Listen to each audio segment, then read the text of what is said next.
sprawling and potentially devastating winter storm is projected to slam a massive swath of the country tomorrow and through the weekend, from New Mexico all the way to northern Maine. Heavy snow, life-threatening cold, and dangerous ice accumulation are all in the forecast. More than 130 million people are currently under winter storm alerts, and nearly every American east of the Rockies will be affected. That's according to the National Weather Service. To help break down what we expect to see and how you can prepare, we're joined now by MyRadar senior meteorologist Matthew Cappucci. Thanks for coming in. Yeah, good to be here. I have to say the scale of this storm is matched only by its intensity. I mean, the fact that we have roughly 1,800 miles nonstop of winter storm alerts, watches, warnings from Arizona all the way to the East Coast shows just how big this storm is. It's getting going right now off the U.S. West Coast. That's an upper-level pocket of cold air or low pressure and spin, this big swirly twirl on the water vapor satellite. It's kind of the impetus for this storm system, but you'll notice it's still offshore, so we can't launch weather balloons into it. And so actually last night, the hurricane hunters, those folks who fly into hurricanes, flew into this storm to collect data to help us figure out what this thing's going to do. We pumped that into models, and you can see just an absolute mess on the simulated radar. Rain, snow, sleet, freezing rain, the worst of everything from New Mexico, Texas, all the way to southern New England. What does the forecast say about snowfall? Where do we expect to see the most? So I think the snow jackpot should be in roughly a 50 to 100 mile wide zone north of the rain snow line. It starts near Oklahoma City, pushes northeast all the way towards D.C., Baltimore, Philly, New York City. All those places have a roughly 50-50 shot of seeing a foot or more of snow. Tulsa, probably 12 to 18 inches. Then southern Missouri, the Boot Heel, western Kentucky along the Ohio River, that's where the worst will be. But in addition to that, on the southern side, it's not just the snow, it's the sleet and the freezing rain, too. And what about the life-threatening cold? There's also threats of ice accumulation. Yeah, the ice accumulation is really what worries me the most, because for folks at home, ice happens when you have rain that essentially falls as a liquid and then turns into ice on the ground, given sub-freezing surface temperatures. You know, in that freezing rain zone, temperatures might be in the mid-40s, a mile above the ground. So liquid rain is going to fall, but the surface might be 25, 30 degrees. So all that liquid freezes on the ground.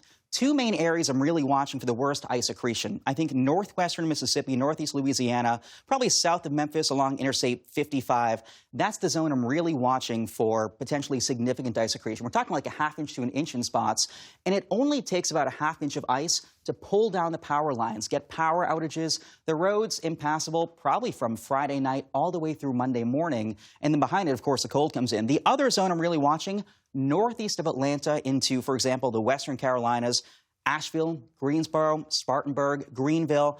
I'm really worried that cold air at the surface draining down the Appalachians will keep the surface sub-freezing even when it's warmer upstairs. So again, serious ice accretions possible northeast of Atlanta.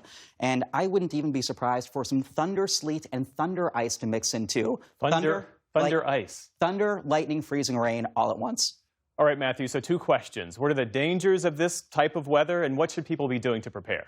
You know, I'm really concerned about both the snow and the ice especially, because snow, you can pre-treat, you can put stuff down on the roadways. Ice, you know, comes down as a liquid and it washes away any pre-treatment. So I think it's going to be like a skating rink for a lot of people until the middle of next week. And the worst part, given these cold temperatures invading, there's nothing to really melt this until the end of next week.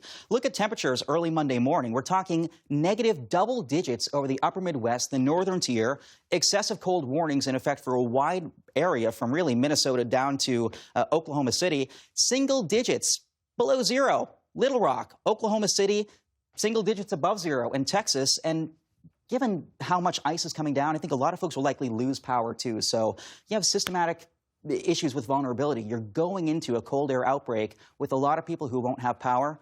I'm very worried about that. So given the forecast, I'd say bundle up, make sure you have everything you need for about 3 to 5 days off the grid. Make sure you're taking care of elderly, vulnerable neighbors, loved ones, and ultimately having a plan to hunker down for days on end. That is good advice, Matthew Cappucci. Our thanks to you as always. Thank you.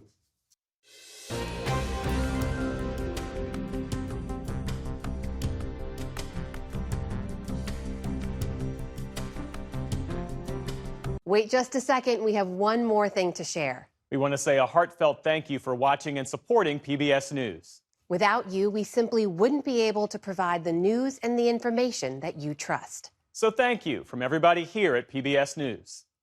Support journalism you trust. Support PBS News.